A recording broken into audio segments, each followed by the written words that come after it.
Hello everyone and welcome back to Capacity TV. My name is Amber and I'm a senior reporter with Capacity, and today I am joined by Michael Wheeler, Executive Vice President, Global IP Network at NTT DATA.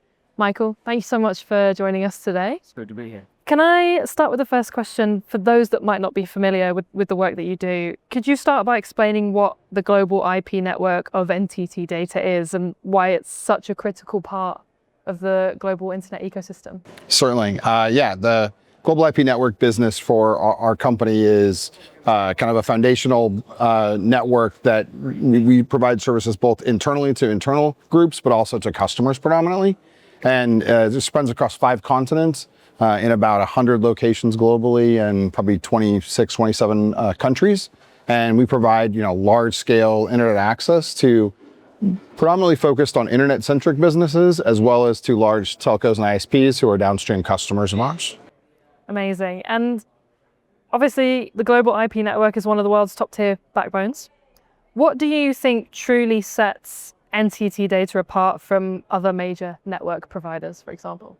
I would say there's a couple things. I think from a features perspective or a value proposition perspective, the fact that we're on 5 continents and the interaction that a customer has with the network is consistent globally. We run a single autonomous system and a single set of BGP announcements and protocols and capabilities that are the same whether they're connecting to us in Singapore, Seattle, London, or anywhere else in between.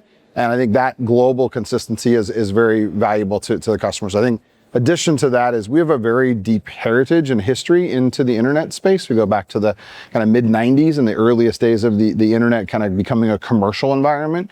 And I think that depth of experience and knowledge has also been very beneficial for customers because we do have a pretty long tenured team. And I've been with the business since 1997, and a number of the folks on our team from an engineering perspective have that type of background as well. So that provides a lot of value also. And as one of the most extensive IP networks, what are some of the challenges and advantages of running a truly global infrastructure?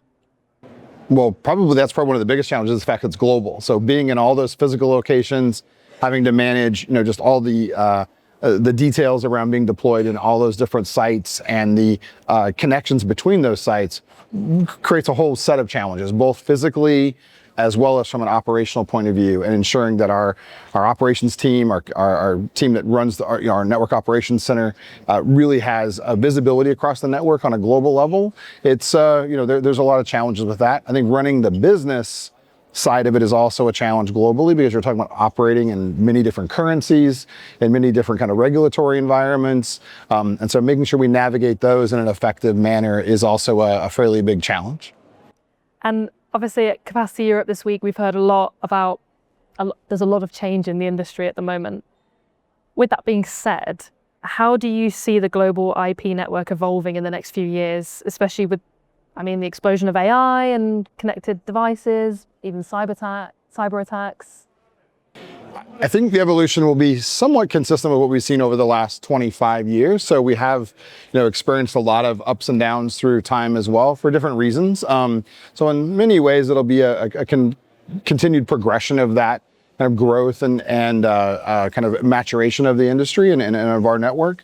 I think that we will see some new things, and that you mentioned, AI. So that's obviously, something that we're just starting to see some, applications for, some use cases for, and then some kind of activity, if you will, across the network. That will obviously grow, I think, going forward, especially as AI moves from being more, I'll call text-heavy kind of environments to something that draws more towards video and larger volumes of traffic. That will create another kind of growth curve from a network point of view. We saw this many years ago when people kind of went from just doing email and browsing the web to actually using, the network as a communications mechanism for either video calling and or just using video as downloading and watching videos as a part of the use case for the internet. So that trending we'll see continue, kind of going forward as well.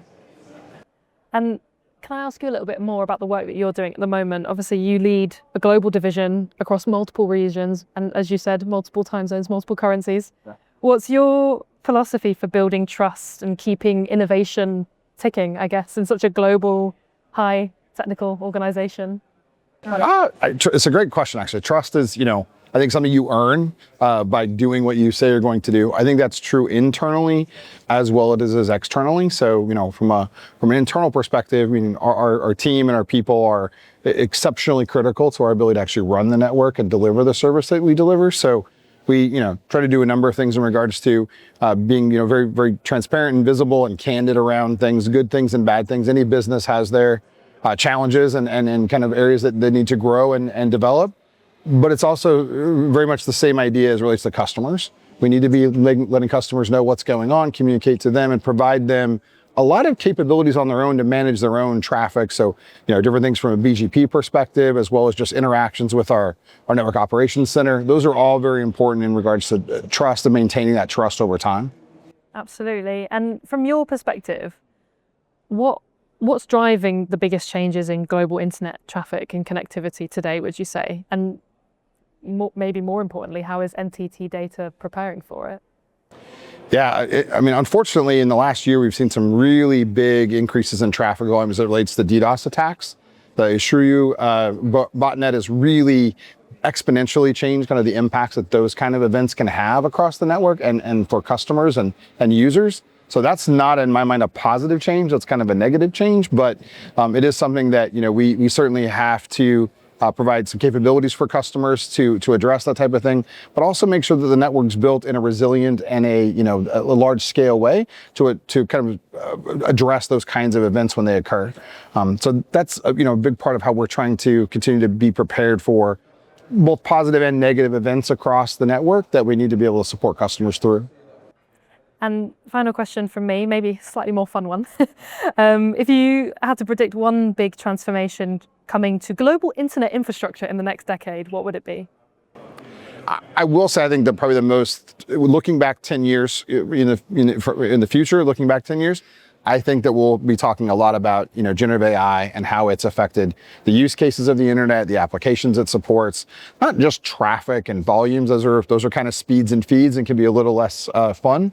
I think it's the applications, which have always been the thing that drives the use of the internet, whether it's business related applications or consumer driven applications, but how people use it and what they're kind of how their lives are being benefited from it. That's the stuff we'll be talking about the most. I think Gen AI is probably going to be at the heart of all of that when we think about 10 years down the road. Okay, well, exciting things to come. Michael, thank you so much for joining us at Capacity Europe. And thank you all for watching.